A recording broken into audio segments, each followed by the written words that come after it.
Hello friends, welcome back to our channel. Srikrishna జన్మస్థానంగా చెప్తున్న కత్రా కేశవ్ దేవ్ ఆలయాన్ని శ్రీకృష్ణుడు జన్మించిన కారాగారం చుట్టూ నిర్మించినట్లు కొంతమంది చరిత్రకారులు చెప్తున్నారు. శ్రీకృష్ణుడి తల్లిదండ్రులైన దేవకి వసుదేవులను దేవకి సోదరుడైన కంసుడు అక్కడే బందీలుగా ఉంచాడని, అక్కడే శ్రీకృష్ణుడు పుట్టాడని చెబుతున్నారు.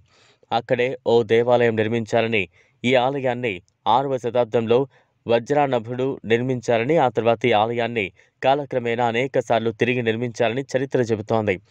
అయితే ఇక్కడ ప్రస్తుతం ఉన్న షాహీ ఈద్గా మసీదును 1670లో మొఘల్ చక్రవర్తి ఔరంగజేబ్ నిర్మించారు.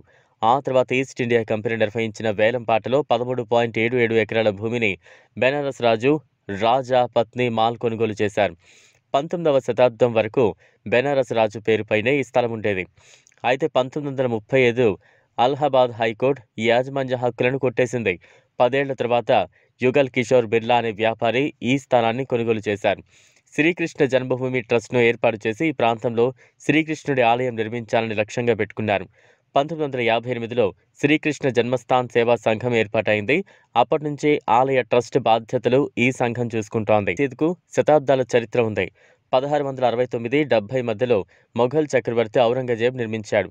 వారణాసిలోని కాశీ విశ్వనాథుడి ఆలయాన్ని కూల్చివేసినట్లే షాహీ ఈద్గా మసీదు నిర్మాణం కోసం మధుర ఆలయాన్ని కూడా ధ్వంసం చేశారన్నది హిందూ ధార్మిక సంస్థలు వాదిస్తున్నాయి. దీనికి సంబంధించిన ఆధారాలు కూడా ఇప్పటికీ ఉన్నాయని అంటున్నారు. 1670లో షాహీ ఈద్గా మసీదును నిర్మించినప్పుడు ఈ ప్రాంతాన్ని నాజర్ ల్యాండ్గా గుర్తించారు. అంటే ప్రభుత్వం వ్యవసాయేతర అవసరాల కోసం వినియోగించిన భూమి అని. అప్పట్లో మరాఠాల ఆధీనంలో ఉన్న ఈ భూమి ఆ తర్వాత బ్రిటిష్ పాలకుల చేతుల్లోకి వెళ్ళింది. ఆ తర్వాత రకరకాల మలుపులు తిరిగి ఇప్పుడు వివాదాలకు కారణమవుతోంది. పురాణాల ప్రకారం శ్రీకృష్ణుడు తల్లిదండ్రులైన వసుదేవుడు, దేవకీలు బందీలుగా ఉన్న శ్రీకృష్ణుడు జన్మించిన కారాగారం ఇప్పుడు మసీదు కింద ఉందని కోర్టుకెక్కిన కొంతమంది పిటిషనర్దారులు నమ్ముతున్నారు. అనుమతిస్తే చెరసాల బయటకు వస్తుందని వారు పిటిషన్లో తెలిపారు. అలాంటిది ఇప్పుడు మధుర కోర్టు ఆదేశాలతో ఈ వివాదంలో కీలక అడుగు పడినట్లయింది. సర్వేతో కీలక విషయాలు బయటపడే అవకాశాలు ఉన్నాయి. అప్పుడు ఎవరి వాదనలో ఎంత నిజమున్నది తేలిపోయే ఛాన్స్ ఉంది. శతాబ్దాలుగా బయటకు రాని నిజాలు కూడా బహిర్గతమయ్యే అవకాశాలున్నాయి. శ్రీకృష్ణుడి జన్మస్థలంలో మసీదును నిర్మించారా?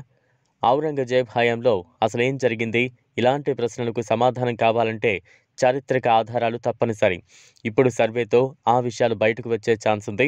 శ్రీకృష్ణుడిని కలియుగ దైవంగా భావిస్తుంటారు చాలామంది భక్తులు. అలాంటిది ఇప్పుడు ఆయన జన్మస్థలం చుట్టూ వివాదాలు అలుముకుంటున్నాయి. దీంతో మధుర మరో అయోధ్యగా మారుతుందా అనే చర్చ జనాల్లో జరుగుతోంది. ఇలాగే అయోధ్య వివాదం కొన్ని దశాబ్దాలు నడిచింది. బాబ్రీ మసీదు, రామ జన్మభూమి వాదనలతో అయోధ్య నిత్యం టెన్షన్ మధ్య ఉండేది. బీజేపీ అధికారంలోకి వచ్చిన తర్వాత అయోధ్య వివాదానికి పరిష్కారం లభించింది. భవ్యమైన రామ మందిరాన్ని అక్కడ నిర్మించారు. ఈ వీడియో మీకు నచ్చినట్లయితే లైక్ చేయండి, షేర్ చేయండి, ఛానల్ను సబ్స్క్రైబ్ చేసుకోండి. Thanks for watching.